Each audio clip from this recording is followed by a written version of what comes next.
На базе Республиканской инфекционной больницы откроют гепатологический центр. Новость от регионального Минздрава пришла во время проведения общефедеральной недели по борьбе с заражением и распространением хронического вирусного гепатита С.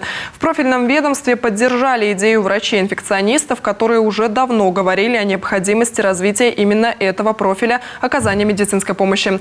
Новое оборудование и современные препараты выведут на новый уровень лечения печени, уверены медики. Виктория Палкина о том, что сегодня гепатит С вовсе не приговор.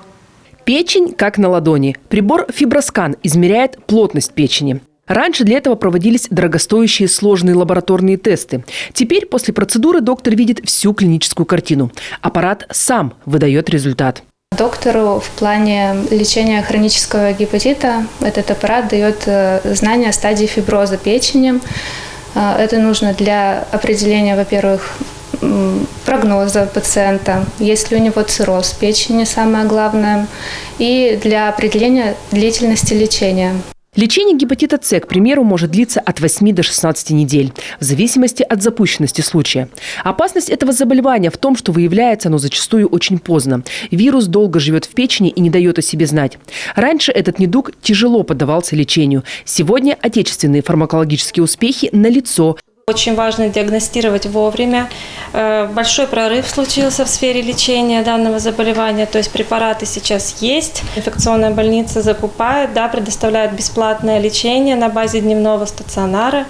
Эффективность достаточно высокая, и действительно сейчас гепатит С можно вылечить полностью. Если печень у нас не повреждена, то достаточно вылечить его и жить обычной жизнью.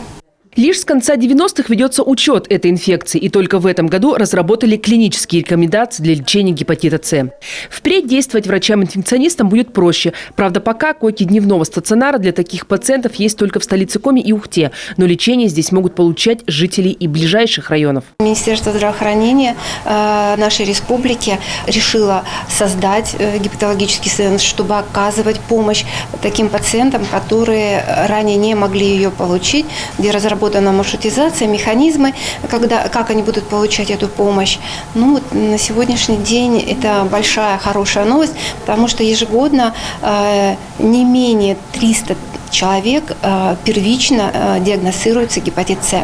Заболевание может проходить и самостоятельно, и человек узнает об этом случайно, когда в крови обнаруживают антитела. Но если после инфицирования вирусом гепатита С организм человека не смог с ним справиться, и вирус продолжает размножаться больше полугода, это уже хроническая форма. И обращаются такие пациенты поздно, с циррозом печени.